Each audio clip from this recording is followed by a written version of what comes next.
is brought to you by Astro, Monster Energy, Corsair, and Zowie.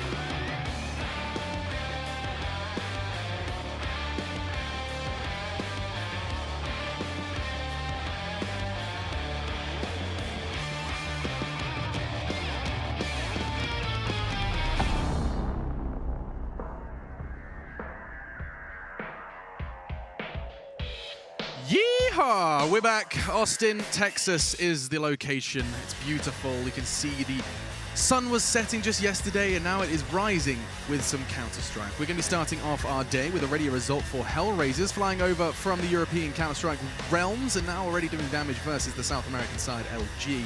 And we get to see more Brazilians up next. This time, it's going to be none other than Immortals taking on Liquid.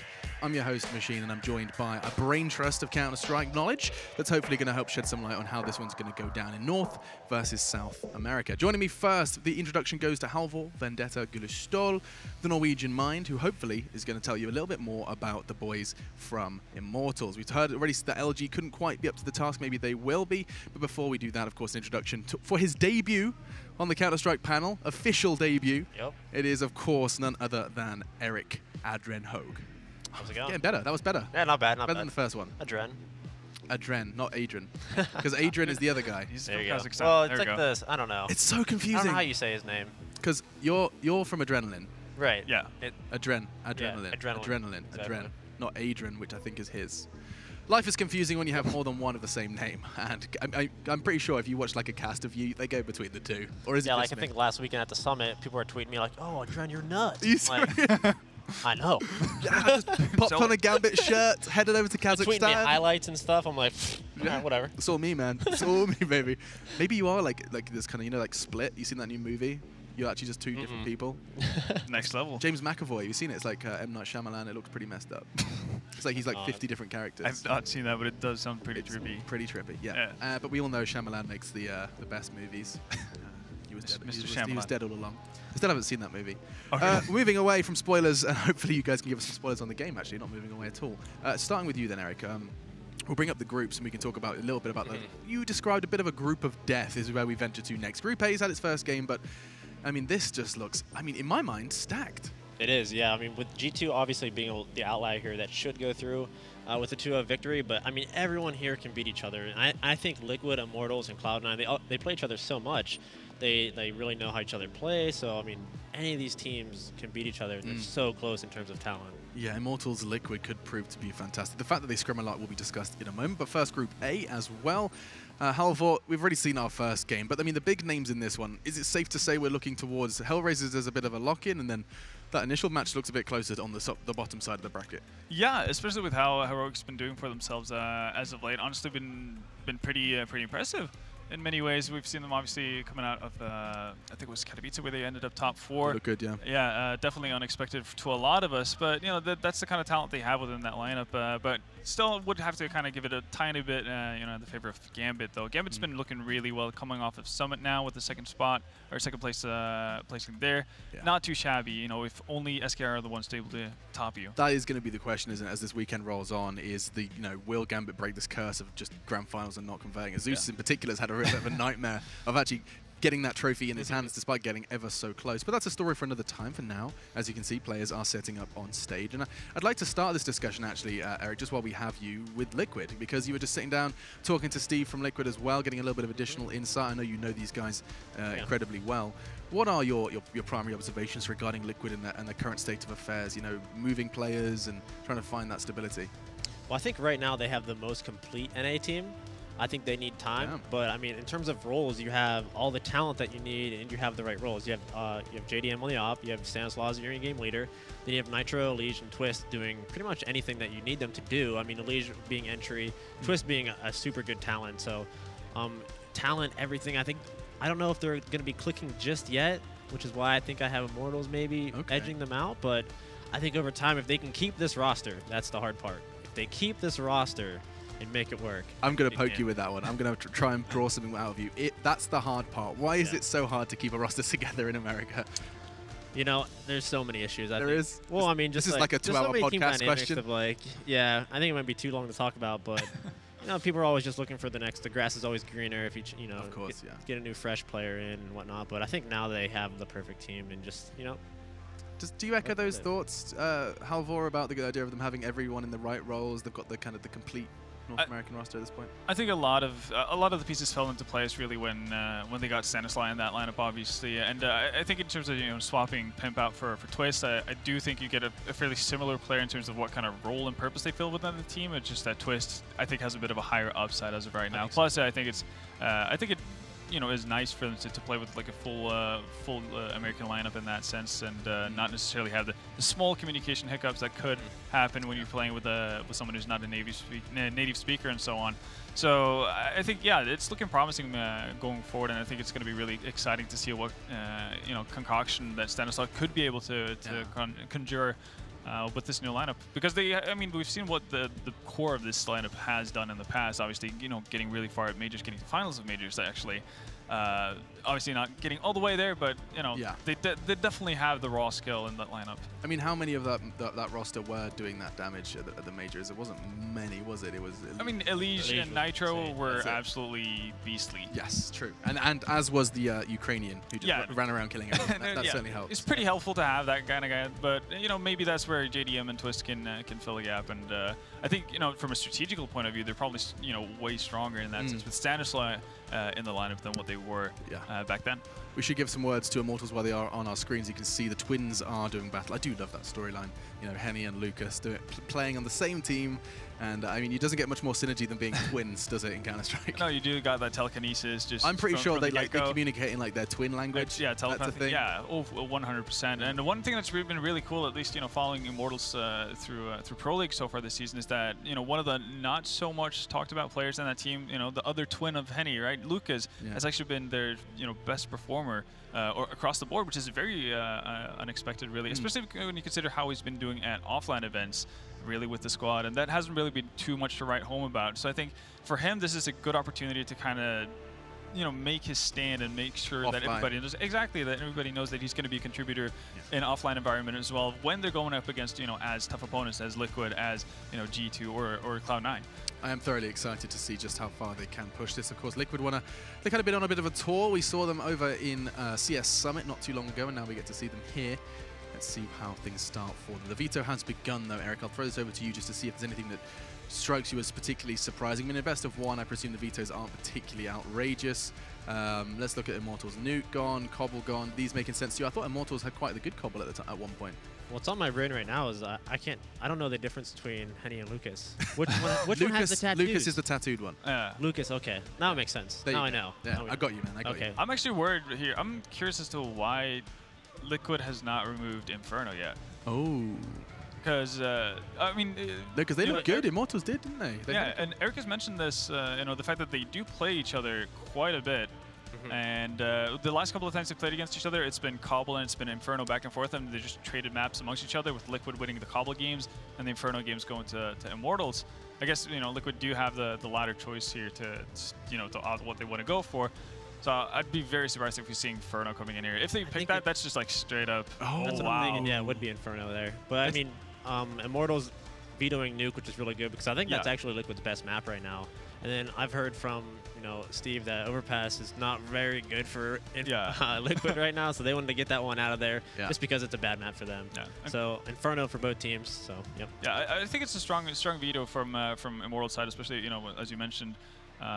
Starting the veto off that way, and also being able to grab out Nuke. I mean Cobble, which has been again where Liquid just found the W's versus Immortals on. So I'm very interested to see why Liquid opted to go with Inferno, though. Maybe it's just familiarity, the fact that they have played Immortals so many times on Inferno that they feel they have a good grasp of things and prepared well going into the tournament off of that. But it's a risky call, because Immortals, for the better part of it, they've been on a bit of a streak in Pro League and done really well for themselves, but they've been playing to the level of their opponent. So I think, you're never really going to have an easy game if you're Liquid going up against them. Playing to the level of their opponent has always just felt like such a cop-out. I mean, that's not an attack on you, because it makes no sense Like logically, it makes very little sense. Because I've seen Immortals look extremely dominant versus Cloud9 and then barely be able to beat Winter Fox. Just playing from exists. It does. Yeah, it's just hard to understand. Yeah, and especially because Immortals with the older lineup was the kind of team that ran through online leagues, just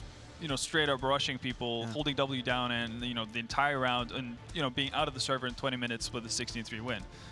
Not too much of that ever since FNX came into this into the team again. Completely different players though. Oh no, very much so. I mean, Phelps kind of just plays CS with W, glued in. So FNX does have a bit more, I guess. Here's something we didn't think about. Zeus. Yeah. Zeus is standing behind Liquid, right?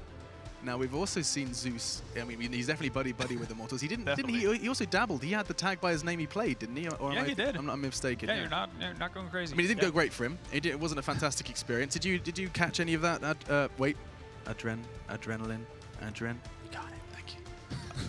Did you catch any of that? Zeus is dabbling in the playing realms with Immortals. Did you? Well, I mean, experience any of that? Like playing versus him? Yeah. I don't know if I did catch that part. It was quite brief. Yeah, I mean, obviously Zeus knows all these players super well. Even FNX, he's on LG, so he's gonna kind of know their play styles, their strengths, and what they're gonna go to. So that does give Liquid an advantage. Just thinking about what Liquid needs to win this, I think JDM needs to have just a consistent performance here. I think he's been a little bit lackluster. Him and Nitro have been a little bit lackluster. I think we need JDM just be decent. I don't think you need to be like on fire or anything for Liquid to win any of the matches here. But as long as he's hitting the shots, making map presence, making the terrorist, worried about where his positioning is, I think that's what they need out of. So what do you make of JDM's current form? Because I remember that for a relatively respectable period of time, he was undisputably the strongest. He's a good impact operator. An impact operator in North America. Of course, the Brazilians came, shook things up, and we got to see, Skadoodle at one point when he was at his peak was in that discussion as well. I mean, what's your personal opinion on what JDM's been up to recently, Eric? Well, I haven't watched them too closely, but obviously he's been having a pretty tough time. He hasn't been putting up those numbers, so I don't know if it's his positioning, just kind of feeling out the new roster and trying to find out his new spots and whatnot, or if he's just having just not good aim. Does he have a style? Orpas have styles. We've fallen into that now. What's JDM's style? I thought JDM's style was like a little bit like he liked close fights, kind of like falling a little bit where he'd want to get in your face and hit no scopes and hit quick shots like that. He has a high sensitivity, so he can make that work. Cobble drop room kind of AWPing. You mean? Yeah, that's what unorthodox. Yeah, when you're like super crazy, like. Dude, I think that's pretty smart. T side comes with confidence though. So if you don't have confidence, maybe he's not making those plays. Hubris. We've seen a hell of a drug. Oh, hang on. We've got our votes coming in. They're actually starting to shift it just a little bit in favor of Immortals. I don't know where you can go to cast that vote. I'm sure I'll get the. I think it may very well be in the Twitch chat. It was last time. You can actually vote with us live on air. The stage is looking great. Really is. Definitely. So we heard some noise from the crowd as well in that. Yeah, at this time, what are you doing? You're gamers. What are you doing awake at, the morning? We should definitely not be awake at this hour. It feels really uncomfortable. It does. Yeah. 3 days in a row, I've actually seen the morning sun. Yeah, it's weird. Very weird feeling. Yeah, opening the curtains and it not being dark. Yeah, well, yeah, especially for us, coming from Europe, we're not used to this, and being somewhat up north at least. It's pretty much just dark when we wake up and it's dark when we go to bed. Pretty depressing, actually. Yeah, it's really no fun. Yeah. Anyway, bad sleeping schedules are not to be discussed now. Predictions are. We can drag this out and take some time with this one, but I do think it's worth starting the discussion now because I want to know who I'm going to copy for my prediction. Nice. Halvor, I'll let you start us off. Yeah, I'm going to side with Immortals actually. You are? Yeah, just pretty straightforward. I don't think Liquid, from what we've seen, have had enough time to actually just reinvent their Inferno to a certain degree that it's going to put them over the edge versus Immortals. I've been enjoying watching Immortals play. It's probably the map where we've seen most consistency, where they actually don't stoop to the level of their opponent for the better part of it, and they don't necessarily start fooling around when they have big leads and allow the opponents to get back into it. So in many ways, I feel like just a ton of stuff or a ton of win conditions are going in the favor of Immortals already. And I know you're going to go Immortals, aren't you? Already hinted at it, Eric. You start winking and nudging. Immortals, but how come? I don't know. For some reason, I'm thinking Liquid's going to take it, but I'm going to stick with my first gut feeling that Immortals is going to barely squeak it out. I think 16-12, they're going to take it. Is that because is that influenced primarily by the map choice? Is it Inferno that's making you lean towards the Brazilians? I don't know too much about them on Inferno, so I'm just going to go with my gut feeling that Immortals is going to edge them out because Liquid hasn't had enough time yet. Okay, so. okay. Giving them that as well. The benefit of the doubt for Immortals, which means I have to make a decision, and that's annoying me because I was actually thinking about Liquid, but now I could go 0-2 down. I mean, that would be a... All hope could be lost at that point. You can make it up and be 1-1. Right. I'm not much of a gambler, but you're right. I will go for Liquid. I think Liquid can take this one. You know, they're like hungry to get Twist fragging, because when he does, I mean, I have never seen someone so fiery with that pistol. If any one of these players on Liquid goes off, they can take it. So that's 1 of 5 just seems to kind of deliver what they're capable of. Yep. Yeah. I mean, I remember for a long time it was that Elige Nitro duo. They were just, I think it was even the North American, where was I? We're in the ESL studio that just blurs into one. I think it was the Pro League Finals where they kind of burst onto the scene. That's when they were playing with Fugly, but those two were just like incredible to watch. But they work together. It does feel like they just kind of walk, like, in my mind, I'm thinking of B-Plat, like Cobble. Just these two just walk out and it's just heads rolling. If we get to see Cobble, you're going to do the exact same thing. They still do it? 100%. Yeah. Yeah, it's still that deadly duo when they get going. It's really fun to watch as well, and especially because Nitro kind of has been, it's been AWOL for a while. Well, Elige has kind of been keeping up the tempo, and even when Liquid has had slumps, Elige has been playing well, and Nitro has been more of a roller coaster in that sense as to where he's brought it and where he's not. So, him getting back into it, I think once they, find the comfortability and stability with Stanislaw and Twist in the lineup, I think we're going to get to see more of that combo. Well, I mean, we've kind of perfectly summarized the fact that we believe Liquid needs to get more comfortable, but we have two very comfortable casters in their seats who are going to be chatting and joining the discussion regarding predictions. It is, of course, Dust and Launders. Gentlemen, 1 for Liquid, 2 for Immortals. How's it going over there? Well, I'm happy to tell you, Alex, that you're about to get a prediction correct. So it's going to be very decisive 16-14 for Liquid. Very decisive. Very decisive 16-14. That's like an oxymoron. Dust, what have you got for us? I think you're going to get introduced to the concept of sunk cost over there, Alex. You just keep trying to bring back. It's not going to happen. Immortals is going to take this one. So even the casting desk is apparently divided. I like this. I like this. So Immortals just has a more proven track record. I've never heard someone being so wrong and so loud at the same time. Launders, start building a wall between the two of you. He's going to pay for it. Yeah, he is. You know it. Okay, right, we're going to leave it there. It is Dust and Launders to guide you through our second game of the day.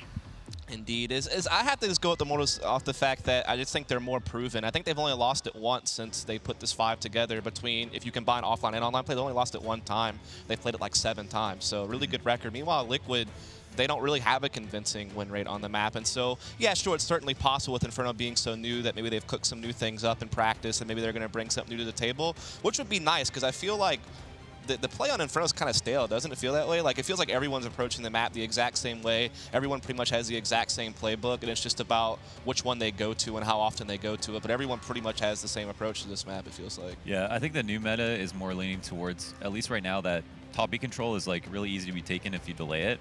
Early nades from CTs are really strong, and then after that, at the top of Banana, you can get control of it, and then getting into the site from that point on is a little bit easier than it was before, just because of how wide the choke point is now. So there's a lot of T incentive to go B, and a lot of incentive from the CTs to play 3B. So I think that's one thing that's changed a little bit more, but I agree. People are kind of playing it very similarly to how they used to. Yeah, I mean, it's all about just getting control of Banana, control of apartments, and then using that as a foundation or a launching pad, if you will, to kind of figure out what you want to do next, whether you want to, take brackets and get that first level of mid and start pushing into A. Obviously, there's still like Arch B splits. There's still like your typical B executes with smokes on CT and just kind of, getting in. Like the only real cool stuff you see is still old stuff. Like whenever you see like the smoke wall to sneak out of apartments and get into pit, which is something that Sean used to do at Complexity a lot, and something that even like the Virtus Pro guys back when they're still known as Universal Soldiers used to do that quite a lot. That's where Sean learned it from. And so you see that coming in and sneaking in, and then of course there's like the famous pop flash out of apartments, which that goes back to existence in Counter-Strike Source, like when people are running the pop flash pit attack from apartments. So again, you do see some cool exact executes, but it's nothing innovative yet. And I always keep hearing people hinting at the fact that they found something out, but I haven't seen it yet. One of the things about this, obviously, there's a lot more spammability in apartments and really throughout the map, so that could obviously be a factor as well. Yeah, I have a problem with that pop flash that they throw off the outside of the window to blind pit. It just has so many blind spots, and I think that's where your round can like start and end. If you come out of halls and then the team in pit hears a pop flash and they were hiding behind the pillar or watching lane, and then peeks to the left and are able to kill your first guy coming out of halls. Like I feel like that's a little bit risky, and we've seen it work, but at the same time, I don't feel like it's like a super strong strategy that should be used a lot. But it's nice to see halls being a little bit more viable than it was before. Pretty much hell in them. You can also throw that flash from inside halls now because there's like the new cutouts on the right-hand side. It used to be someone had to like throw it from middle to allow you to come out, and now you can actually bank it off the wall. We saw Navi doing that. So that's the one I'm talking about. Right. Yeah, but it still has blind spots, right? Right. So yeah, it's a little bit better though, which is nice. Yeah, at least you can kind of throw it from a cover situation rather than being out in the open middle throwing it or something like that, right, if you're safely have apartments control. So that adds that option to it as well. Again, though, the sample size for Inferno play offline is actually incredibly small, right? It only just came into play. I think Masters Vegas was the first tournament that introduced Inferno in offline play, and that was only a couple of months ago, right? February, if I'm not mistaken, right after the major. So definitely it's still really hard to read like who are the best Inferno teams and like what new things are going to get brought to the table and when they're going to develop. Again, still just trying to keep our eyes peeled for that type of stuff because, again, I keep hearing rumblings, particularly I heard some rumblings from Heroic that they have some really nifty stuff up their sleeves that they've been waiting to use. So oh, cool. I'm all open for it. I'm waiting to see it. But I think just from what we've seen so far, like the data that we have available, Immortals does seem to have demonstrated a better play on this map than Liquid has thus far. Yeah. So one thing is just in generally speaking, Immortals' confidence isn't the highest that it's ever been, and Liquid are feeling really good on the flip side. So apart from just like what we've seen in terms of results-based analysis, which is what you probably should be basing your stuff on as an analyst, I just think it'll probably be close no matter what. And Alish said, he's feeling like this iteration of Liquid is the best that it's ever been. I think maybe solidly, maybe they're just happiest in general. So right. I also to Vendetta's point about Immortals playing to the level of their opponents, if maybe they expect to be able to beat Liquid here, but Twist might be the player to throw a wrench in that. He's extremely confident, and if he's taking a lot of gunfights on CT side and winning them, I feel like they could just get tilted really easily. Yeah, the one good thing about this for Liquid is, like, Twist coming into the team, obviously the new guy, he gets to play the same spots he was playing on Misfits. Like, he gets to play those apartments on the terrorist side. He gets to play the CT spots that he wants. They've really kind of accommodated him in that way. It was almost like the perfect fit because he basically gets to play a lurking role on this team, which he was doing on Misfits. And even though Stanislaw was kind of known as the lurker for the team, his role flexibility is so great. I think that's one of the things that people don't talk about. Like, they talk about, oh, he's a good in-game leader. He's very skilled for an in-game leader, but he's also very flexible. Even going back to his time on Optic, you could see him do a wide variety of things depending on the execute that they wanted to run. He's played every single role. Yeah, he can lurk, he can like entry frag like an MSL type character and like sacrifice himself to open up for Elise or Nitro or someone else. So the fact that he's able to float around the map means that someone like Twist is going to be able to kind of nestle into a lurking role, and it's not going to like burden Stanislaw that he's allowed that to happen because he definitely can find other ways to have impacts on rounds. And so I think that that's great for a map like Inferno where Twist will feel at home on the apartments on both sides of the map, and that can be a playmaking opportunity for him because he is supposed to be one of those up-and-coming skilled riflers in the NA scene. If you put him in his comfort zone, that's hopefully his best chance to have an impact on the game. Yeah, and it's funny that Stanislaw told me in an interview I did with him that Twister's happy to pick up all the spots that nobody wanted to play, and that's a huge asset for a team, right? Like a player that wants to pick up all your spots that no one wants to play, not even just because they're not good enough to like be like, oh no, let me play Arch, I'm like way better at Arch than you, but because they're just really good, but they also just like these hard spots because they're so great at winning these like 1v1s versus players trying to lurk on them and stuff. Right. That's just like, I mean, that's increasing his stock quite a bit. I mean, even for the future, right? Absolutely is. Yeah. So we're just waiting to see if Liquid is going to, see if they can build off of all this upside they've been putting together on paper, because it really feels like they're piecing something together great. But they're going to go up against an Immortals team who have been pretty hot online. Short of that Star Ladder performance that was slightly embarrassing, to be fair, they've done pretty well thus far. But we are going to go to a quick break. But when we come back, we will get live with the second match of the day here at DreamHack Astro Open in Austin, Texas. We'll see you soon.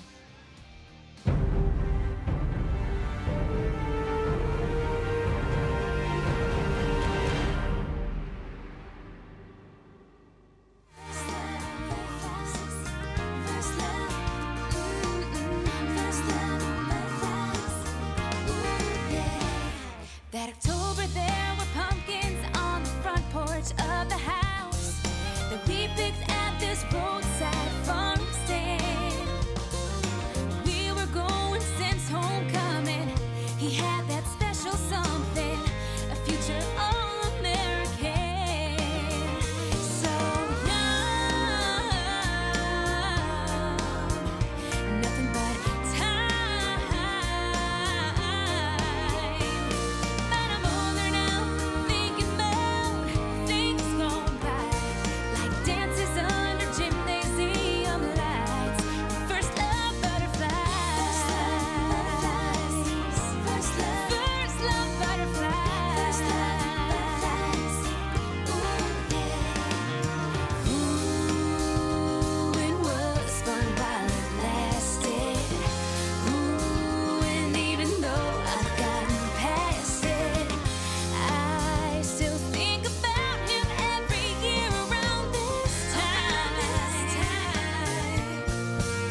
walking on a familiar path, a dark and troubled road.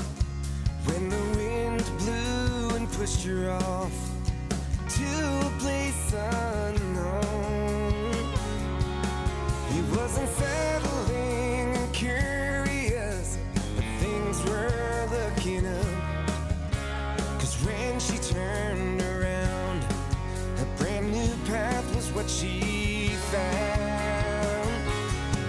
When the sun goes down and the wind blows wild, follow your heart to the next mile.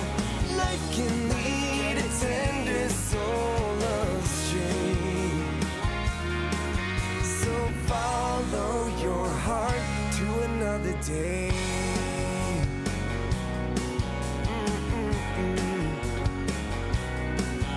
Now the colors burst along the path, flowers are in bloom.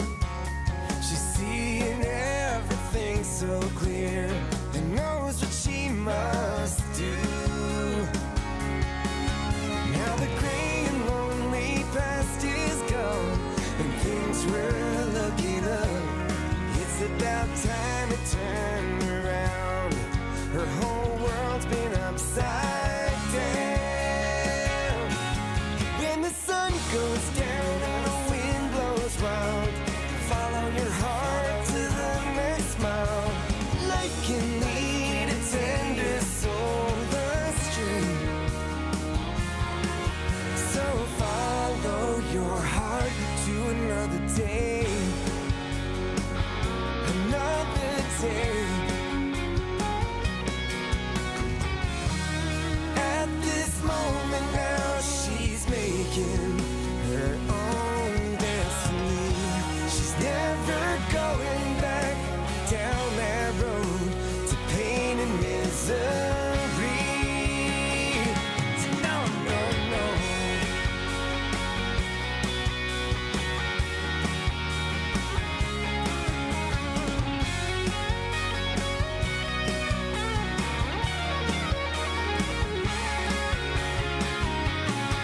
When the sun goes down and the wind blows wild, follow your heart to the next mile. Life can lead a tender soul astray. When the sun comes up and the winds come down, guide your ear to the peaceful sound. You'll find serenity along the way, so follow your heart to another day. Another day.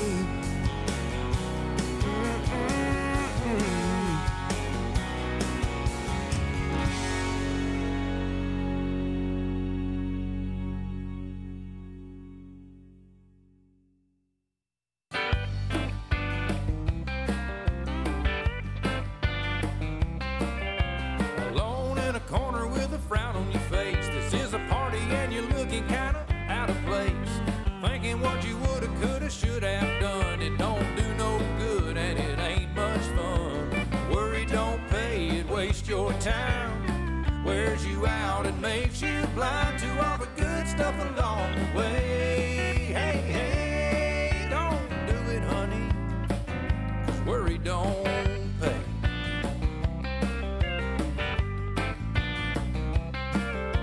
Fretting and a sweating and a trying so hard, you never stop to smell the roses growing in your yard. The pressure's gonna get you if you don't let go. You might get there faster if you take it slow. Worry don't pay, it wastes your time. Wears you out and makes you blind to all the good stuff along the way. Hey, hey, don't do it, honey, 'cause worry don't pay.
cancel my plans, spend the afternoon sitting in the stands, cheering on the home team even if they lose. A burger and some fries to chase away the blues.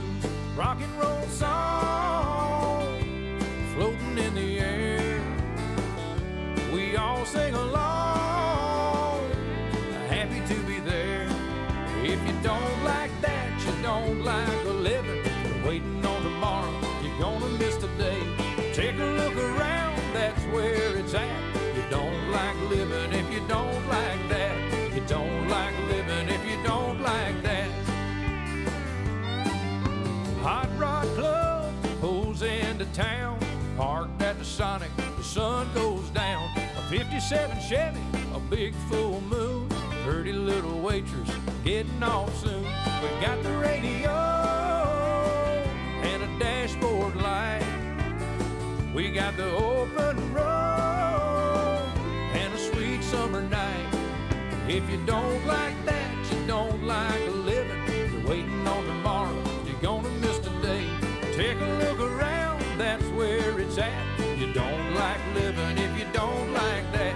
You don't like living if you don't like that. Like that, it could all be gone. Life is short, love is long.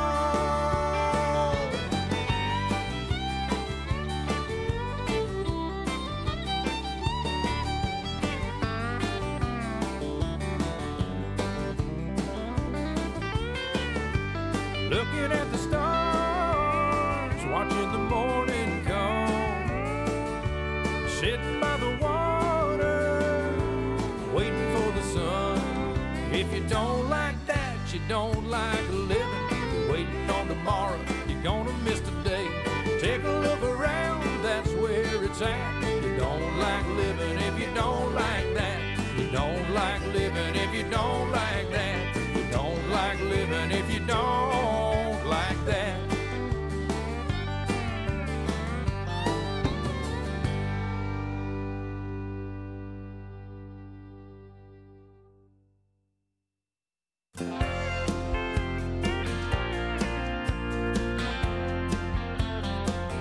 It's the kind of house that you drive right by, but there's a lot more to it than meets the eye. It's got a strong foundation, blessed from above, with a stay together, come whatever kind of love. Come whatever, come what may, the kind that never fades away, standing strong, holding on when times get rough. Stay together, come whatever kind of love.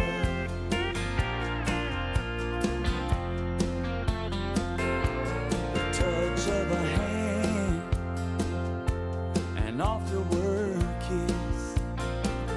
If you didn't know then, it would be easy to miss. Oh, but these little moments add up to more than enough. With the stay together, come whatever kind of love. Come whatever, come what may, the kind that never fades away, standing strong, holding on when times get rough. Stay together, come whatever kind of love.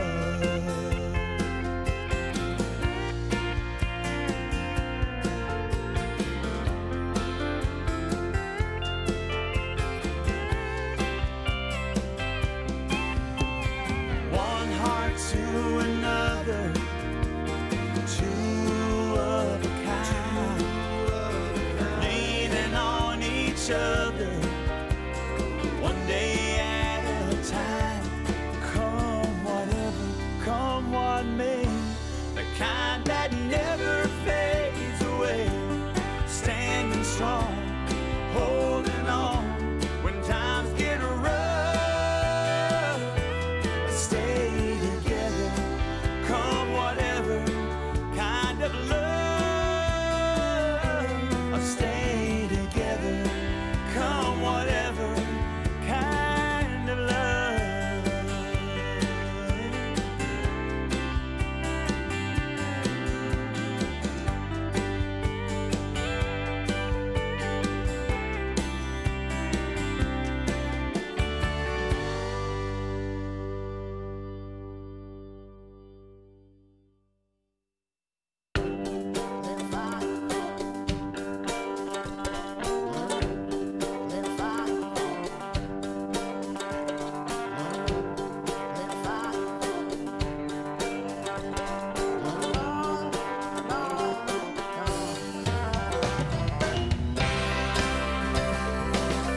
And welcome back here to Austin, Texas for DreamHack Astro Open. We're finally going to have Liquid taking on Immortals in match 2 today. Apologize for the pause there. Had a little bit of a hiccup to deal with.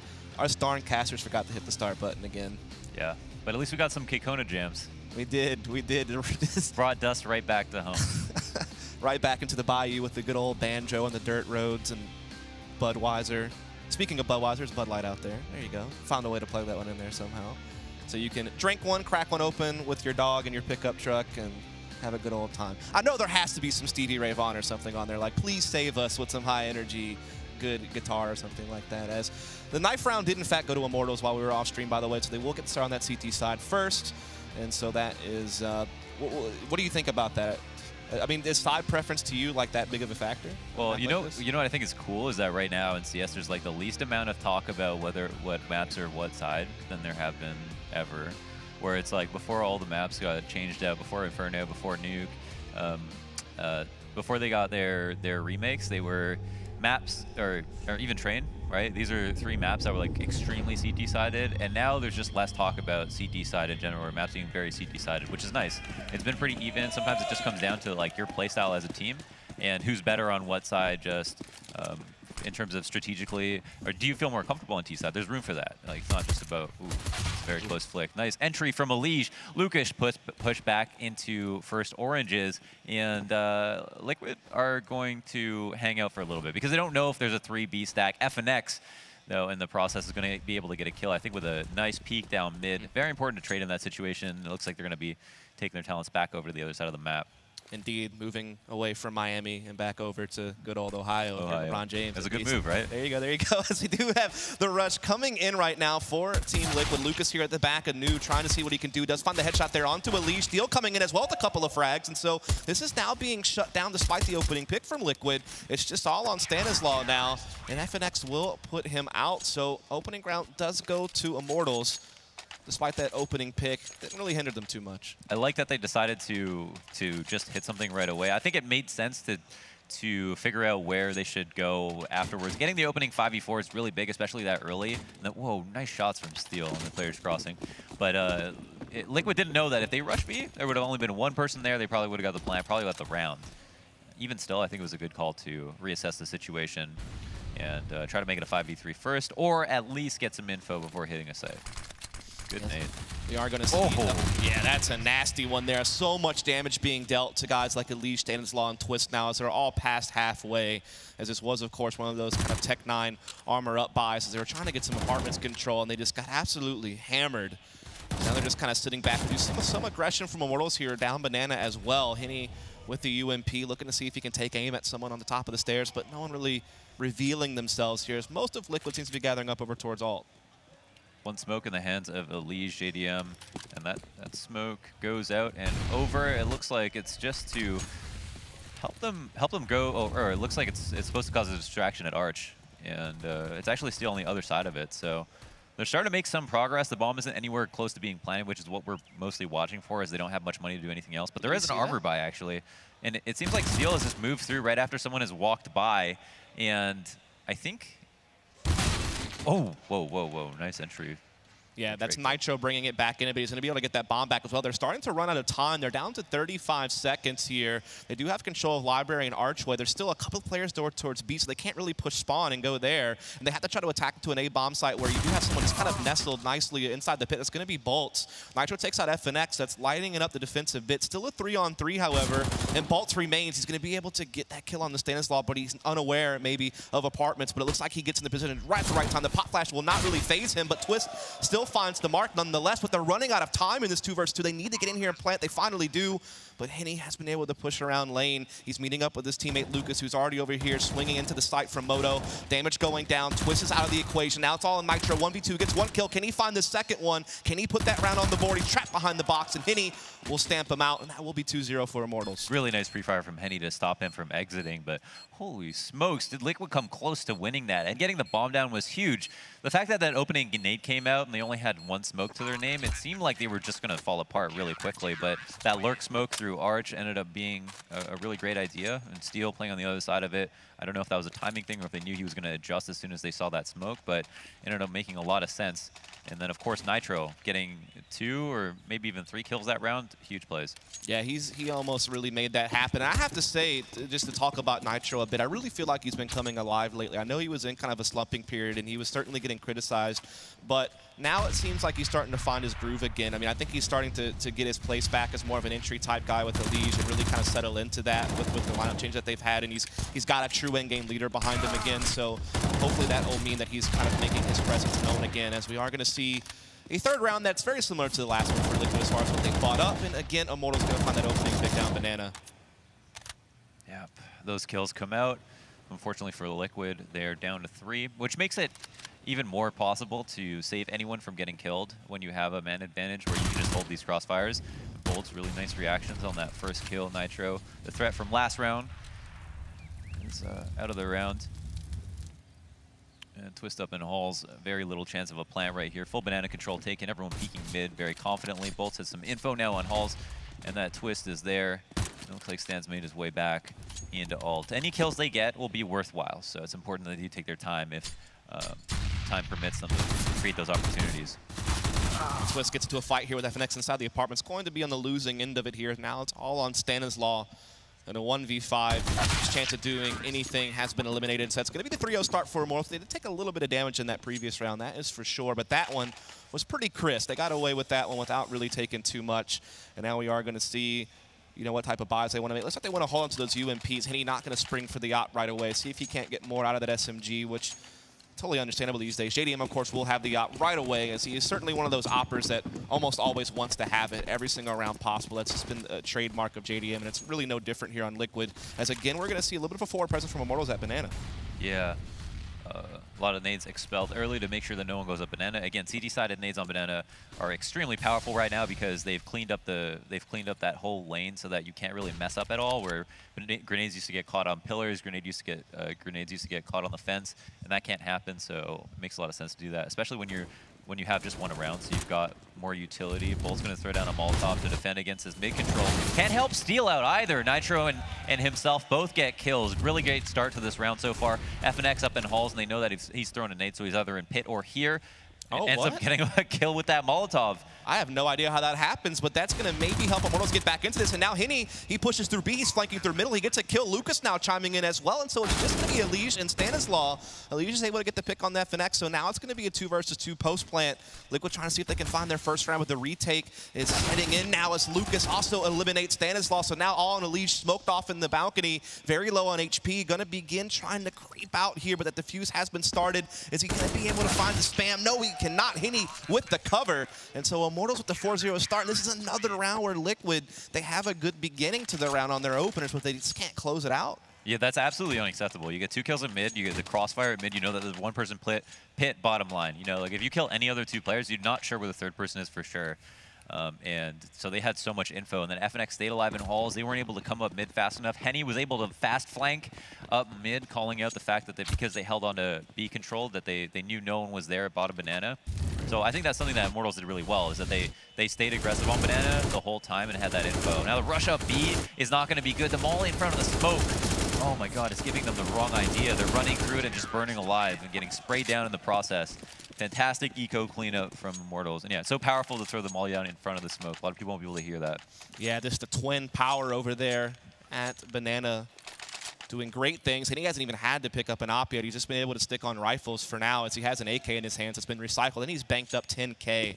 So as soon as he dies, of course, he's going to be able to get that op in play. That's going to even change things up for Liquid on what they can deal with here, as they will have the op back in JDM's hands. They have full utility, full AKs across the board, opening up fairly default, just looking to get that banana control. Usually that's going to be Nitro and Stan looking for that, while usually Twist is more looking towards the apartments. But again, Henny looking to get forward here. Takes a little bit of damage, but nothing that's going to, you know, really prevent him from wanting to look for more. Yeah, so Liquid have smelled that Immortals have played up here pretty aggressively for info and just held on to B control and have been successful. So there's going to be a lot of reasons why they would do it again. So from this point, they're going to be playing this default based on information and keeping someone here to make sure they stay honest. But minute 10 now. They're starting to move back to mid. Have actually gained apartments control in the process, so have done quite a few good things so far. Yeah, you're starting to kind of check those boxes off if you're Liquid. We've gotten apartments control. They were denied control of Banana, though, thanks to the utility and just the forward presence there of the Twins over on that B side of the map. And now in the mid round, they're looking to try to control middle. Some counter utility coming out of Immortals here, but it's starting to fade out. And so we could see Liquid begin to start trying to assert themselves in this area of the map. There is one player towards Closet, as well as a crossfire being established with bolts over here at the lane, and he is going to be able to find one frag. But Nitro is quick to trade. He's been good at finding these openings thus far, but is Liquid going to capitalize off the back of it? It's the question now, and so far the answer is no. Henny pushes through Banana again into middle and gets a flank off on the JDM, and now it's a 4 versus 2, and the numbers are withering here for Liquid. Now it's just Twists, 1 versus 3. Can he make a play to get his team in it? Oh my gosh, is he actually going to run for this? No one's at B. Looks like Lucas is going to have him on the cross, but he has a smoke for this as well. No time. Oh, yeah, he's not going to go for it. He's going to assume that someone's playing there. As I mean, would make sense, obviously, not to leave a site 1 versus 3. And is going to hang on to all this utility, his AK, and his armor. But again, Fenny gets away with the fast flank, pushing all the way down Banana, and it's extremely quick. I mean, we're talking about bracket control at 50 seconds. Like, that's totally reasonable for Liquid to be there at that situation. They get the trade open, as you mentioned, Nitro going extremely hard on those trades. Yep. And still, Henny just so aggressive, and I'm sure that he wasn't clearing every single angle. If someone was there to stop him or just flank him, they would have gotten away with that kill and probably opened up B. Yeah, Henny's going to have that op at B. It's actually a Brazilian thing to have an opera at B. Most teams play their opera at Arch or somewhere around middle, but all the Brazilian teams use their op here. Fallen notorious for it. Henny going to be doing an even Yell for Luminosity, so that's just kind of an interesting note to make on just kind of some of the subtle differences you see. Usually you'd only see like a second op here. Maybe every now and then you rotate your opera here, but Henny will almost play this spot with an op every single round, and he's so good at it. As you can see, he's really deterring Liquid right now from getting up Banana. Yeah, I actually just got a shot off on Nitro, is all I was going to say. Top Banana control, though, is fought for once again, and here's Liquid responding to the pressure just as they should. I'd be worried for them if they decided to just keep like thinking about mid over and over again with forgetting that Henny is going to be aggressive. And the more aggressive he gets, the more that it works. He's kind of like Beastmaster from Dota if you played him, where like the more people he kills, just the stronger he gets, you know. Momentum-based. Because he certainly had his struggles at Star Ladder, right? And that was like one of the big things that really crippled Immortals was the fact that Henny, who was so alive for them at Katowice, and so in these other events, really struggled there. And he's one of those operas that can be just a huge X factor. And let's see what he's got here. He's going to miss that first shot, but no harm, no foul. He's able to back up. But look at this push into CT spawn by Liquid. They're chasing Henny down. They're going to get him, and even Lucas doesn't come up with much. And so it's Liquid, for the first time, really having a numbers advantage in a post-plant situation. And it really feels like there's no way in this time for Immortals in the region. It's going to be so difficult, and Nitro does so much damage there to steal. If he only knew just how low that player really was at this point, as it feels like Immortals may even think about fading back because they just don't really have any ends. They don't have control of construction. They don't have any presence Banana. They just don't have enough angles of attack to get back into this site at a numbers disadvantage. This has been really impressive from both sides, where Immortals are doing everything correctly and Liquid are reacting properly. Immortals are edging out these rounds and have such a strong lead, but it always seemed like Liquid were just 1 or 2 steps away from being able to take one for themselves.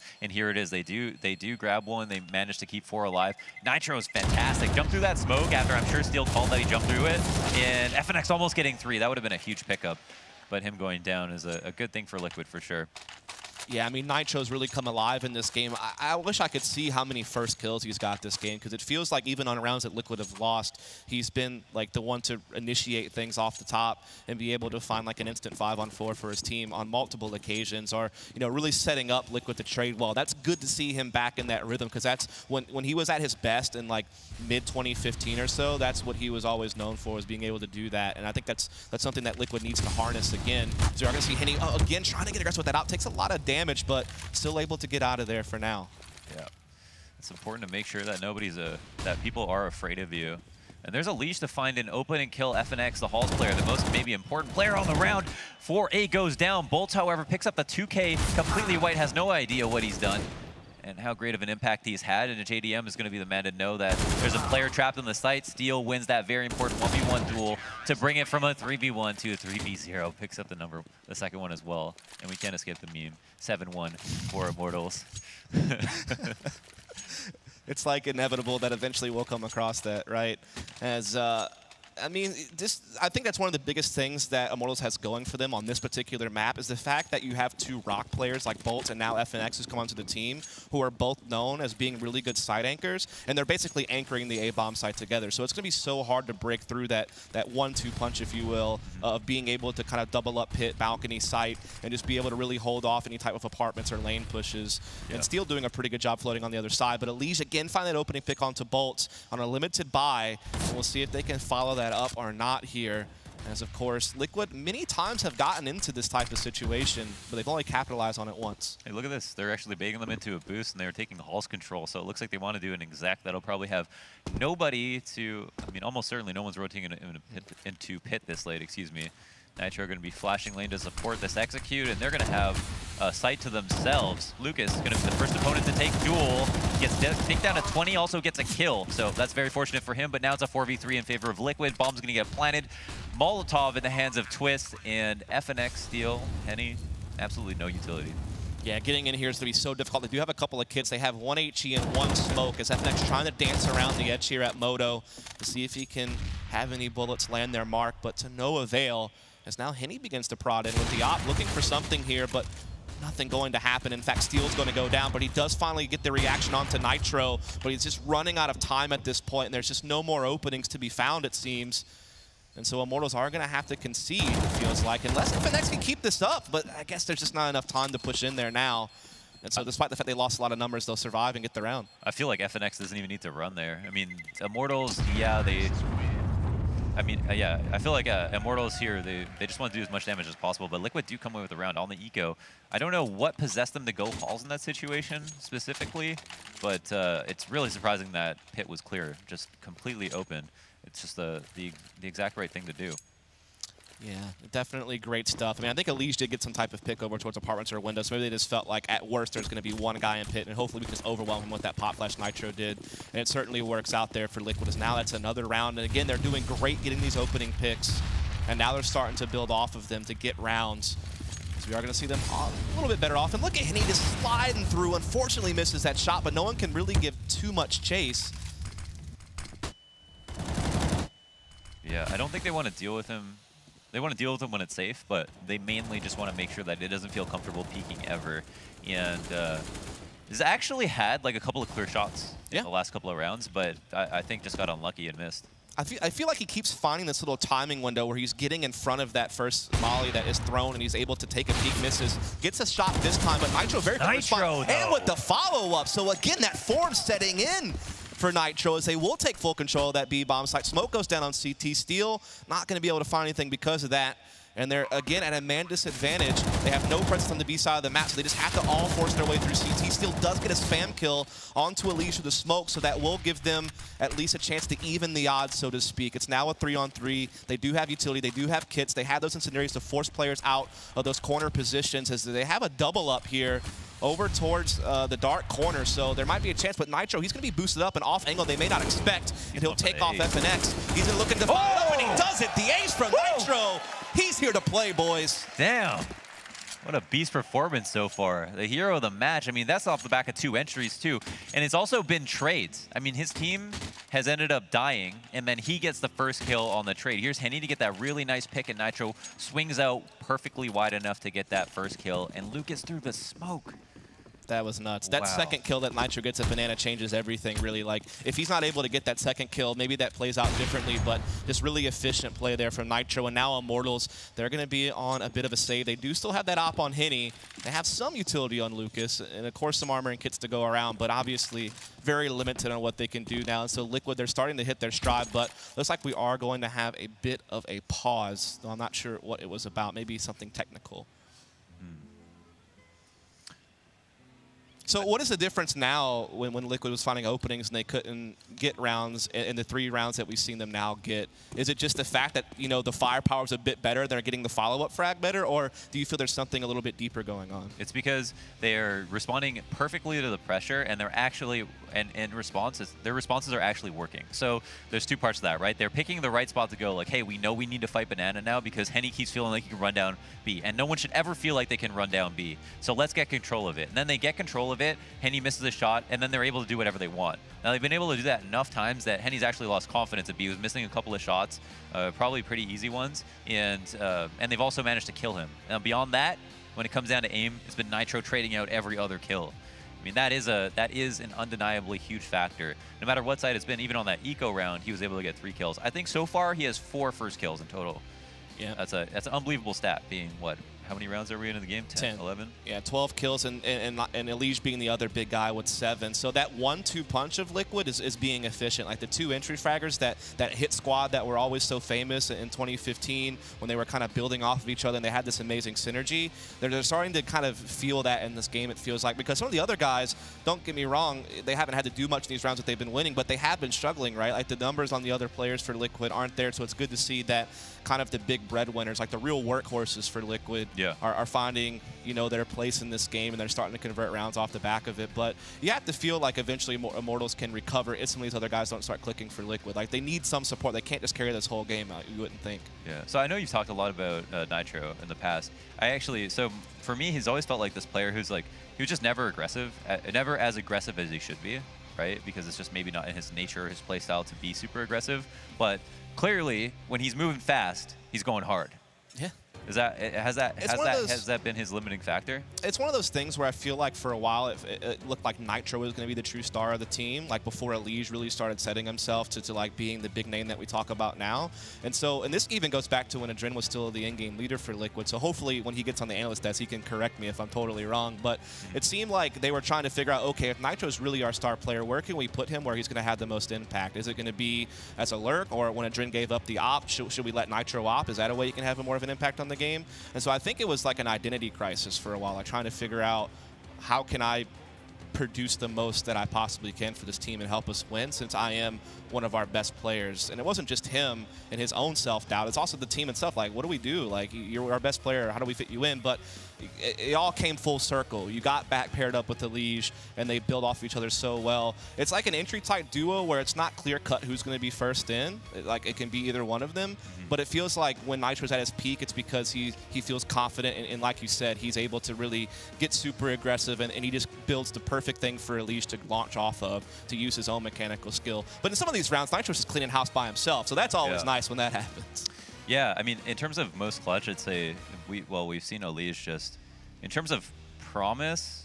Oof, this is tough. I mean, we saw again, Twist played a lurk role, but considering his experience and the fact that he hasn't proven that if it comes to a semifinal of a major that he's going to perform, then we know for a fact that Elige will. We know that JDM will, right? So those are guys that you want coming in last, especially even though Elige has the ability to entry. I think he's much better in the clutch than Nitro is. So it make more sense for the team for him to stay farther back, even though he's got that aim.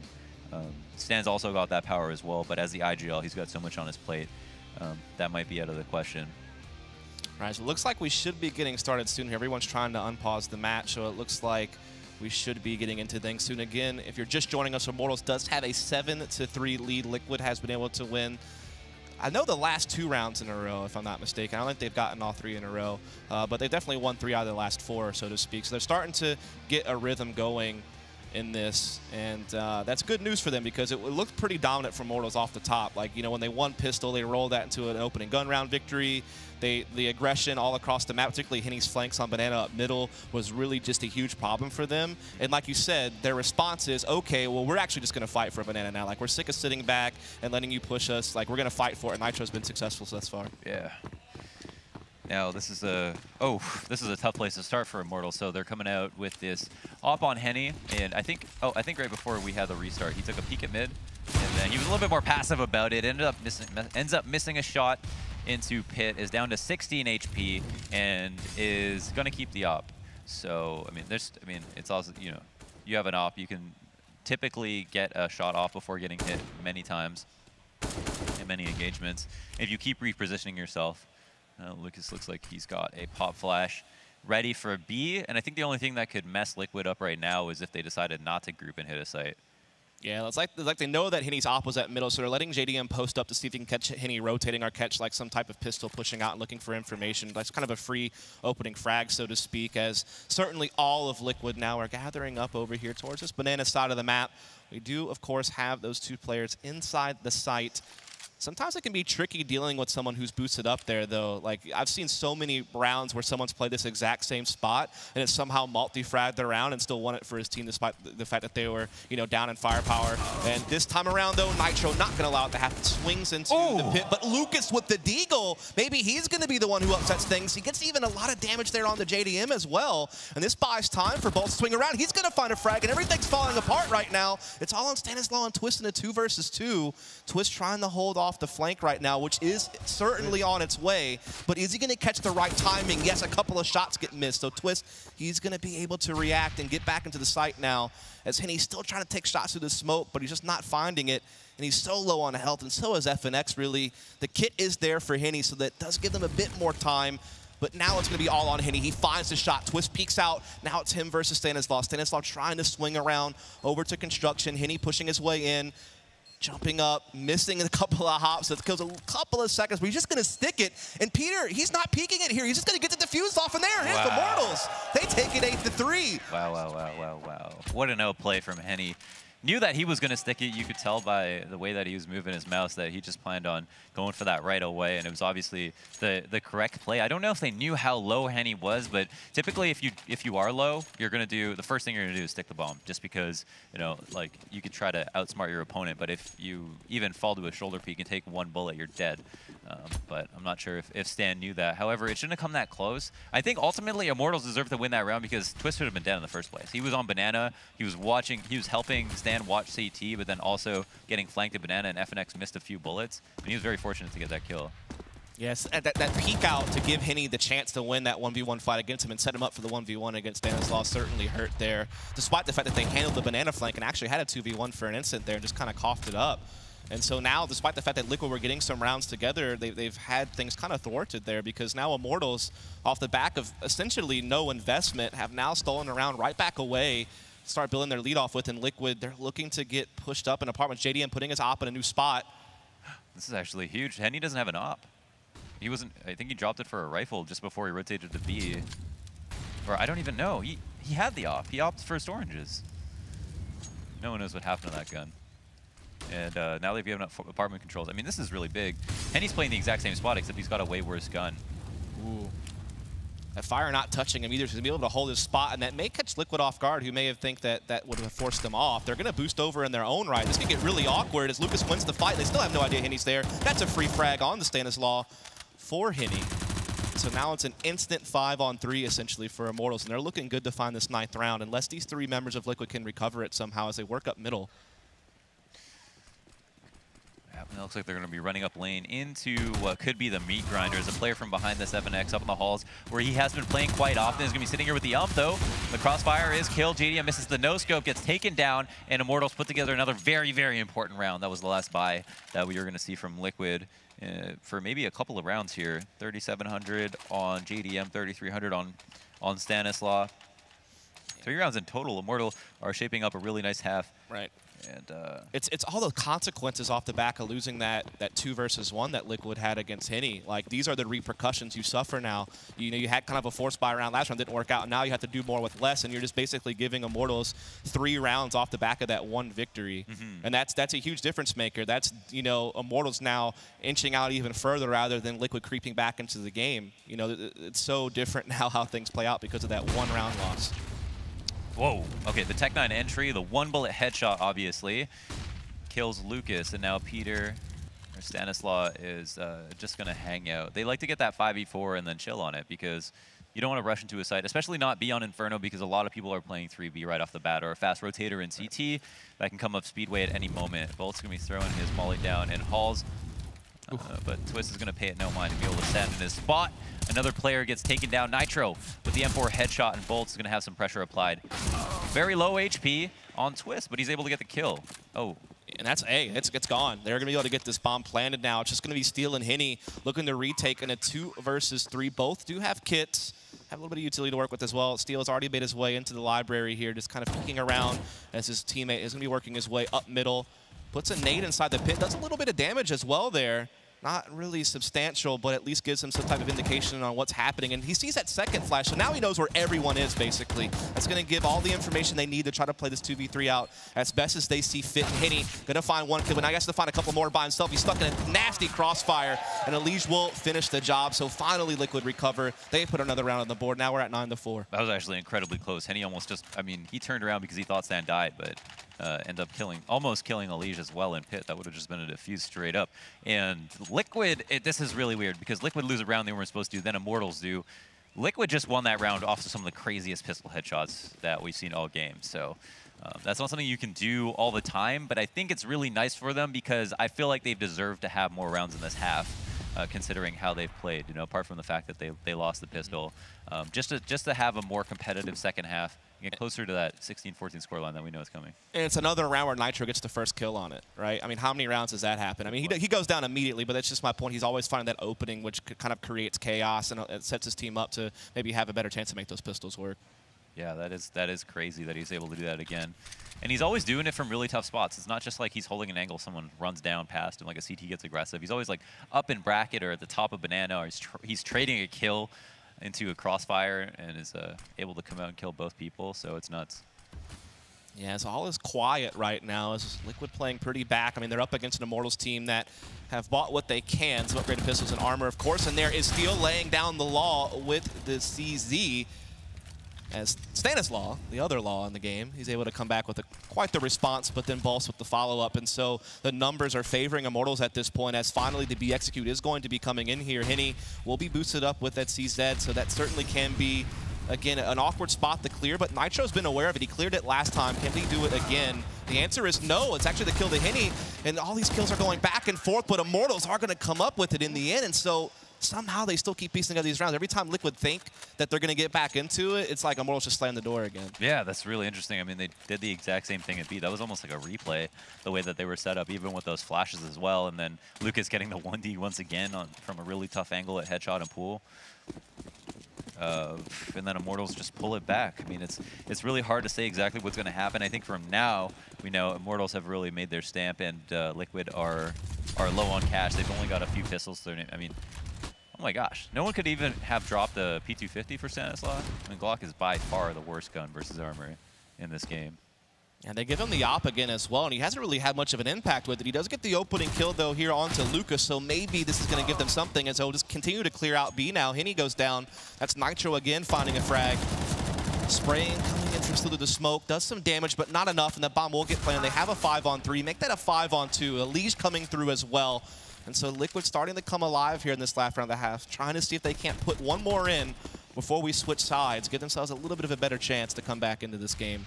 2v5, honestly, kind of winnable. All right, not anymore. Twist gets that kill. Bolt is on the retake from CT over the corner of a smoke with the bomb ticking down, the smoke popping, blooming in his face, and 4 players to kill. 3 now as he jumps over past construction. Stanislaw takes him down, and another ridiculous round that goes to the pistols. Liquid with the pistols are actually crazy. Yeah, good work here. It's been pretty scrappy here towards the end of the half. I mean, again, it started out with Immortals. I think they had, what, a 7-1 lead, and then we just kind of see a little bit of a back-and-forth affair here towards the end of the half. And because of that great start from Immortals, they're going to reap the benefits of it, which means that they're remaining in a pretty big lead, especially if they can win the first 3 rounds of the second half, get pistol, not fall prey to forest buys, then they'll really be steering out in front of Liquid.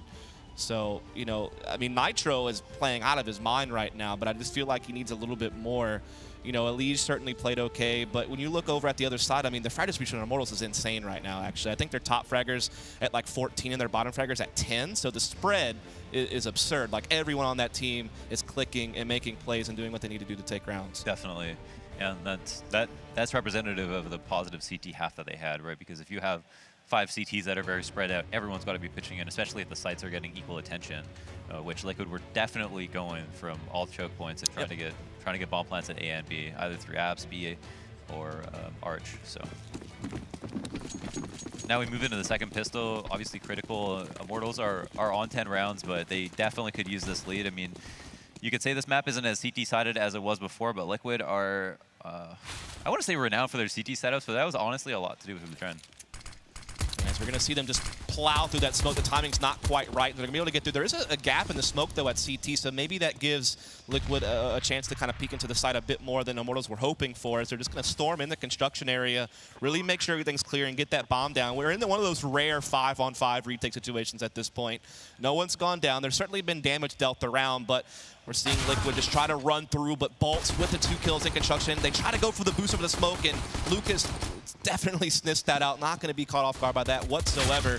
And all the kills going to Immortals. A very easy victory, it looks like. And that's going to be 11-5. Yeah, basically 4 bodies at the same choke point in construction.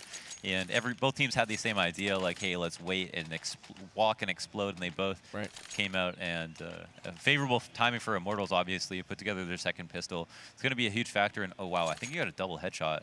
He might have done a little bit. Yeah, I think he got the frag and the gush at the same time and then finished it off. And he also, there was just like a cool double peek how they swung out together, but not quite lined up. Whereas on the opposite side, they were definitely lined up, right? So easy time for Immortals as they will increase their lead just a bit more.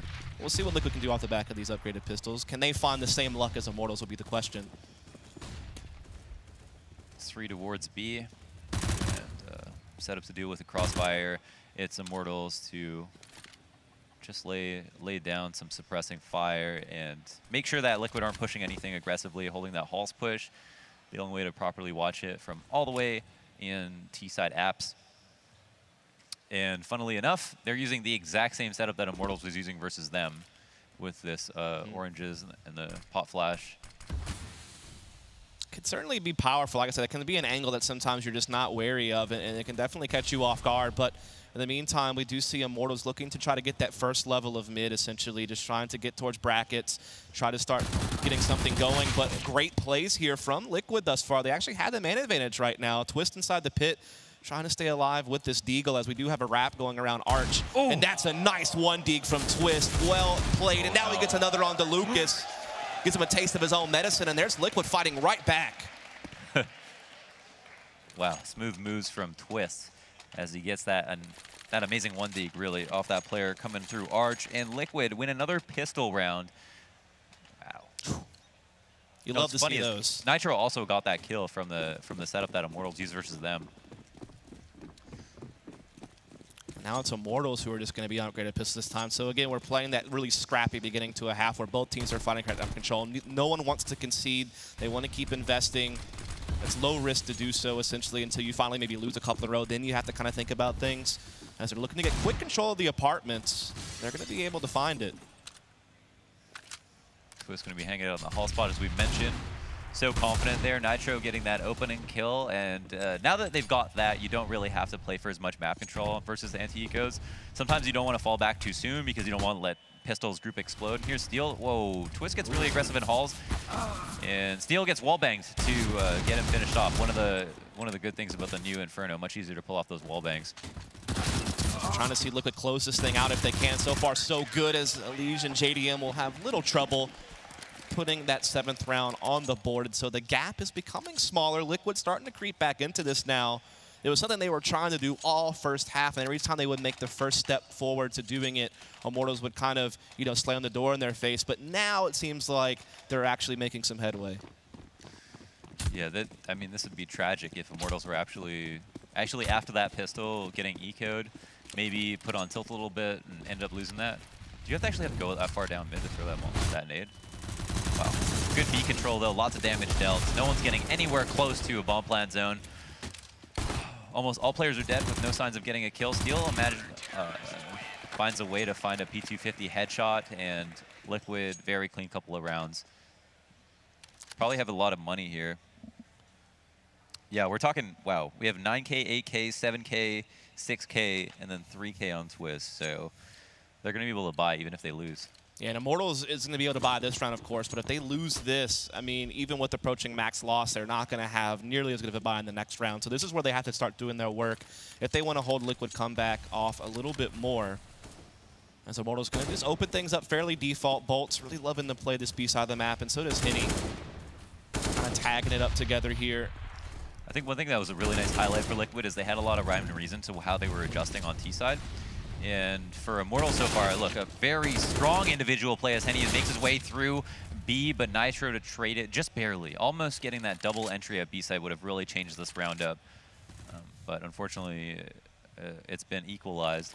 Right. And that was Immortals just doing something random, honestly. Henny just jumped through a smoke at B because he had an inkling that there might be someone to kill and then got traded out. If he had a teammate there to trade, they have B control. So I wonder if there's going to be a lot of that kind of sick individual plays or people jumping at the opportunities. And this is going to be a tough 4-on-4 now because you can see how isolated Liquid are from each other.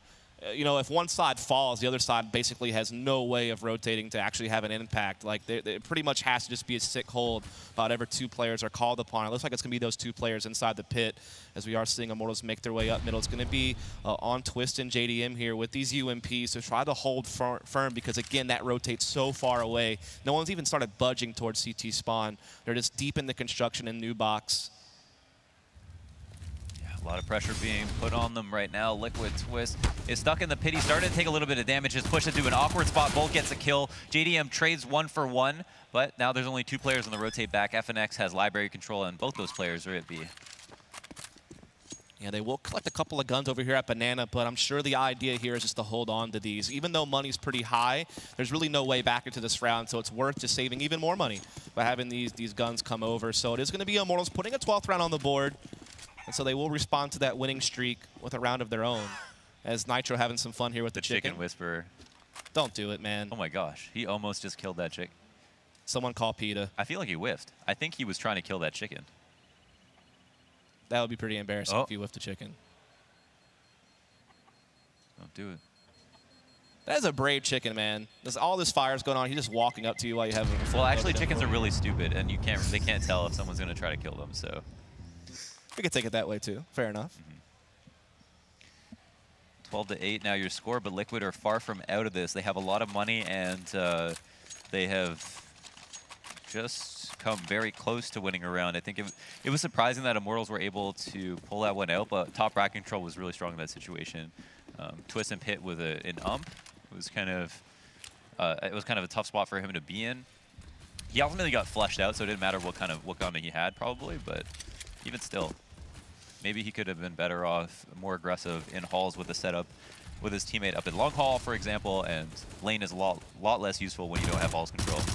Yeah, it's one of those things where double pit can be tough to crack, and if you have no access to arch at all, you feel like you have to hide in the pit because you're just going to get blindsided by a moto wrap if you're up on top of the balcony or something, I guess is what their thought process was. But nonetheless, they did well to at least set themselves up for a nice buy into this round.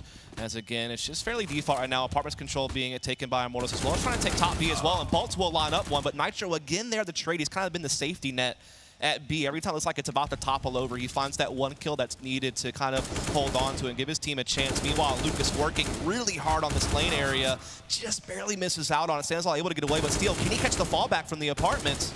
He's looking for it, but he's not able to find the hits he needs, so he'll kind of have to back down. The pillar's so stupid.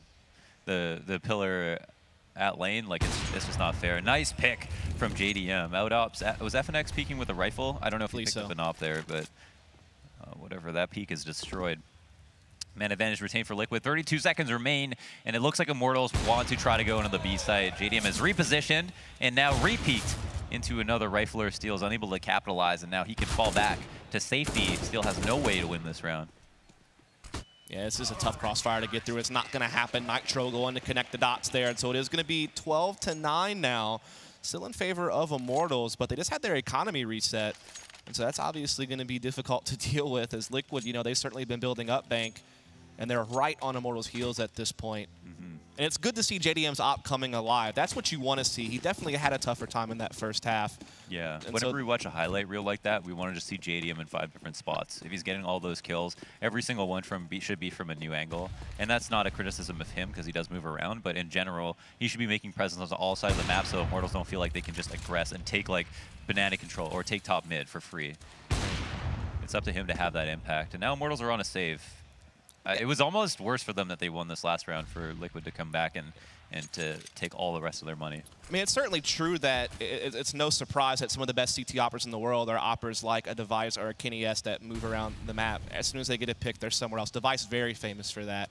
And so, as you noted, if JDM can establish that as well, and he is a very mobile operator, like when he's in his rhythm and he's confident, and you look at like vintage JDM and CLG when he's getting hyped up, that is kind of one of his trademarks. So again, good to see him clicking here. And now, when Liquid need it most to get back into this map as Immortals, just on pistols this round. They have a couple of flashes from Bolt to maybe just explode with these pistols, but can Swish shut them down? The answer is no, but the response from Stanislaw and JDM is perfect, as they'll get a few frags apiece, and that'll get a 10th round for Liquid. That's good. Yeah. Really nice kill. That skeet shot. Liquid, I think it was a very unexpected setup where they killed someone at lane and Peter's right there behind them, or Stanislaw, excuse me, right there behind them to instantly trade. They're even turning their backs at that moment as soon as they hear JDM. And yeah, it's up to JDM to be like that phantasm that, like, you know, you hear him, oh, he's on the right side of the map, and then, you know, 15 seconds later he's on the left side of the map. And then you're like, oh, but where is he now? Did he go left, right? JDM, oh, was actually going back to cover. He wasn't able to escape too easily there. The Molotov came to support, but it was a little bit too late, and he was also susceptible to getting wall-banged. Yeah, he basically dealt with that as best he could. I mean, if he survives another bullet, maybe he gets even a re-peek off the other side and maybe gets a second kill. So making the best out of a terrible situation, but it doesn't quite unfold the way that he wanted to. But good response here from Liquid to at least make the rotation and hold off Immortals from getting inside B. They've at least evened it up, and they certainly still retain that firepower advantage. No guns been collected off the back of killing JDM, for instance, and that's Nitro finding another. That's the bomb temporarily down as well. Yep, they have control of it. A minute left. I don't think they see it for sure, so rotates haven't come out quite yet. There's some spam, and everyone's just shooting through the smoke. I mean, if Henny gets his kill and they get closer to the site, that would be a huge, oh my gosh, that's such a huge loss. I really feel like Nitro should have fallen back at that point when they had dropped the man advantage. Just don't tell me they lose this round, because that's more than a tragedy. It would have been a free rotate back into the site if he had decided to. I feel like they're not going to expect Stanislaw to be construction this fast. I mean, he got there really quick, but as I say that, Henny is definitely scoped on it. So he was certainly aware it's a possibility, but now he fades back into the dark corner, and so now we have a 2v2 unfolding right now. There's not that much utility here for Liquid to work with to get in, so it's just going to all come down to how they place those crosshairs and what shots they can come up with, as they're both approaching from the same spot. Henny, though, peeking around with that op, going to find the first frag, finds the second one, does it all himself, basically, in the end. And so there is Immortals. They're going to get that 13th round on the board on basically no investment. So those are the types of rounds that Liquid have to capitalize on if they really want to finish off the comeback and actually tie this game up. Yeah, that was definitely, like, nothing short of embarrassing, the fact that they had been out of control for that long. They were fighting it. They were feeling very comfortable. You could see the smokes are going down. They were constantly getting kills, but they're, you know, one of them dying, whoever dies first, it's like, yeah, they could have both just fallen back to the site because they had man advantage, but ultimately them staying there as long as they're getting kills, fine, whatever. But as soon as one person dies, like, get the hell out of there. Like, if you can't delay for the rotate, you're not doing your job. So a little bit too risky, I think, from Nitro. Yeah, Liquid going to go into that double op setup now, as Nitro will have his over towards B with the leash per usual, and JDM will retain his over towards the middle side of the map. So maybe he's trying to throw a different look at Immortals, as Henny's going to have the op for one of the first times on the terrorist side. He hasn't had it so much. He picked up the Fallen op, I believe, of JDM in the previous round when he got those 2 Tech 9 kills. Double op is a great adjustment when you want to throw a curveball. I mean, this is sometimes if you don't let the second opper make noise first or get a kill, yeah, and you know, we kind of want to have JDM look for that pick to make that possible. You'll have the other team run to the other side of the map right into another op. Yeah. And sometimes that's the only thing you need. Sometimes one kill really changes the pace of a half. So if you can't push them into the site with the other op and they don't know how to deal with it, it's an adjustment that makes sense. And here it is. Maybe the drive peek up mid. JDM misses a shot. Is going to fall back into the smoke. Oh, wow. Has another opportunity. Seems quick enough to hit that. Lines it up well, too, but it doesn't actually connect. Yeah. And now Twist has a lot of pressure on him, trying to hold pit when the Rap's coming around, and Stanislaw on the site goes down. So really, it's all on Twist at this point to make a play. Gets one. That's not going to be enough. JDM, though, still alive with this op, but he can't find another frag. The shots just aren't connecting. He gets one, but it's just, it doesn't matter. Nitro's too far away to play off of it. And so that's a 14th round for Immortals. And Liquid, you feel like they're starting to run out of cash at this point, I would imagine. Yeah, just, man, very important trades. I mean, they had a great setup. I think they were ready for that hit. JDM, I think, was even quick to turn around before he went back through CT and had this 180 lined up. I honestly feel like the first 2 got unlucky, and then that third one was definitely a whiff when he peeked at a library where he just straight up missed this shot. But by that time, it was too late anyway, maybe. Yeah, I mean, he was definitely hitting his shots that one round on Banana that they won. So it seemed like he was starting to get some accuracy going on the CT side. But certainly that round, that's tough. Like, you know, it's not like they were incredibly easy shots, but it certainly wasn't as if you were really getting, you know, pinched between a rock and a hard place. Like, those were certainly manageable frags, and getting those would have made the world of difference for Liquid when it's starting to get into the late game, and Immortals are starting to inch closer to a map victory. As again, this is, of course, double elimination group, so a loss here doesn't knock you out of the tournament. But, of course, winning these BL1s is the easiest route to the playoffs. Yeah. I also like to touch on the fact that Immortals are putting a lot of great pressure on mid, being unpredictable, and Henny has not lost any confidence as I thought he might have towards the end of that first half, and has been really aggressive and out in the open, which is kind of where he is meant to be at all times with his op. Sometimes you put an opera like that to hold an angle, then their ADD kicks in, then they just can't hit their shot, even like a really standard one where someone peeks them. So it's good that he's out here going crazy, jumping through arch and trying to find kills. And it seemed like JDM and him were about to have a little bit of a war, but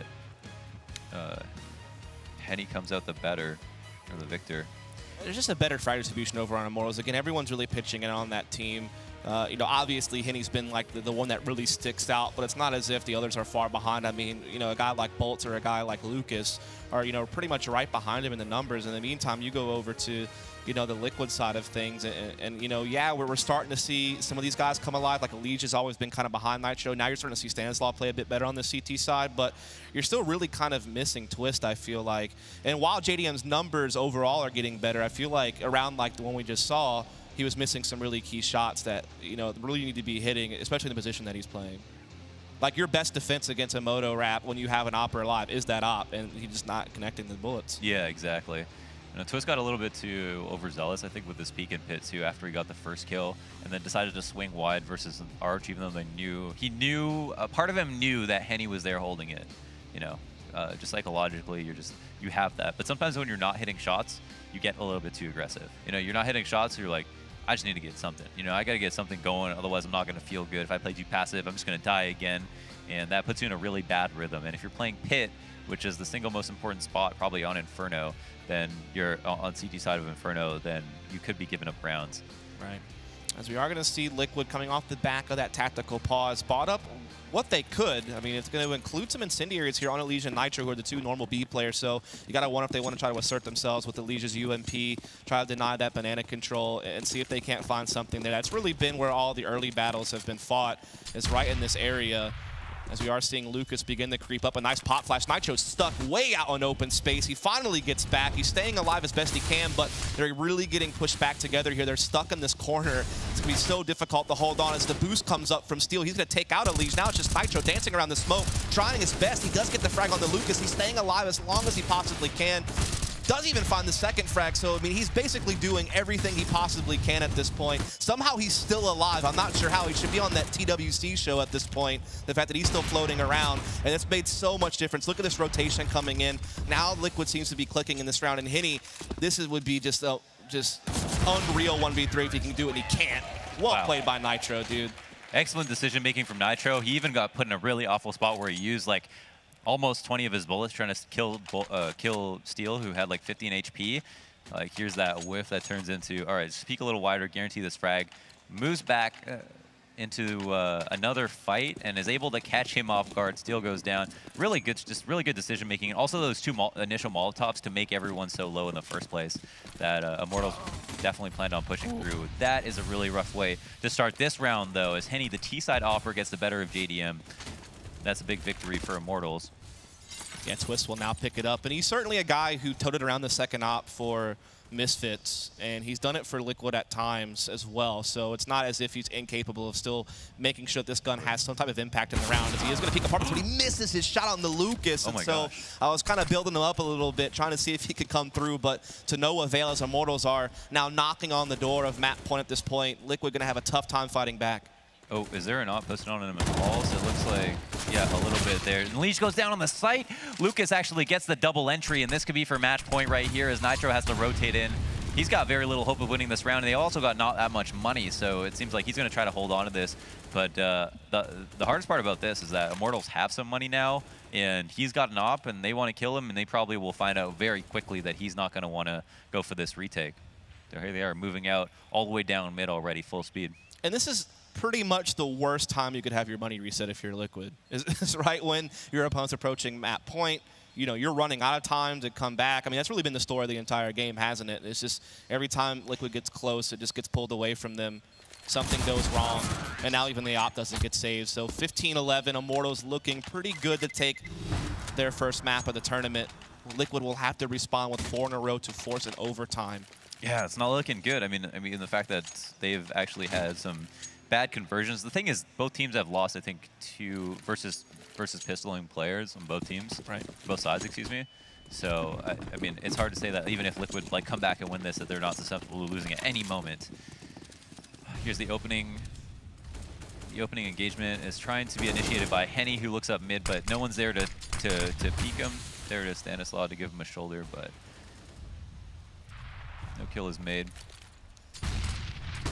Smoke going down top mid, and this could be it for Liquid in the first game of the day.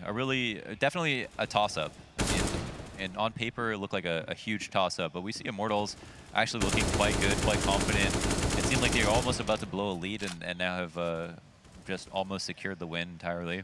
Yeah, I mean, they already have control of apartments here. They don't really have any presence at B, but they still have one guy keeping an eye on it, making sure that no type of flank is going to have a factor here, like Henny's flanks in the first half were, for example. They're starting to work their way up mid, using incendiaries to clear out that HUD at lane and push Liquid back into the site here. And again, they only have pistols to work with, so they're going to have to hit some really key shots with these Deagles and such to keep this match going along. But Bolts is going to be able to find the mark there on to Stanislaw. It's just Twist trying to hide out here in the corner. He's going to find one frag, but will he be able to find more? Yes, that's the bomb down as well. Twist staying alive, but not quite enough, as it is going to be a 3v1 up against Nitro, who has no kit, may be able to pick one up. I'm not sure if there's one available to him, but it won't even matter. Henny finishes the job, and it's certainly fitting Henny would be the one to kind of put the final nail in the coffin, because he had such a great game. But you had 3 players in the 20s for Immortals when it was all said and done, to be fair. So certainly a full-on team effort for the Brazilians to go ahead and take the first map of the tournament. Yeah, it certainly was a team effort. I mean, it's a really strong, confident win in recovery. And although if we look at the round distribution, it was pretty messy on both sides, with teams winning rounds they shouldn't have. I mean, at the end of the day, Immortals put together the first pistol, had a really clean start, made it difficult for Liquid, who I felt were playing actually quite well on T side for how many rounds they got, and then moved in the second round, just cleaned that up. Yeah, I mean, one of the things, if you're Liquid, that you could pull away from this is Nitro certainly had a good game, and that's good because I know for a while he's had his issues, but he's been like really coming alive in online play. He did okay at Summit, and now you're seeing like a really good performance out of him here, so that's good.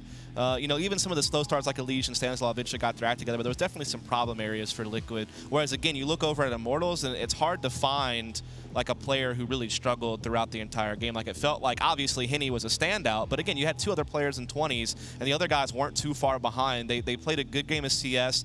I think the big difference maker in this game was just the incredible start that they had, because like we said, it got pretty scrappy there. Each team was winning rounds they probably shouldn't. But the fact that Immortals always had that big lead to fall back on, as long as they kept trading rounds back and forth, they were always going to win the game. And now I think we have Paula on stage for an interview, so let's watch that. That is right, Launders. I'm here with Steel from Immortals. Fortunately for him, he's beaten the competition Liquid, but unfortunately for the crowd, of course, being in Austin, being in America, not so good for them. How did that go for you?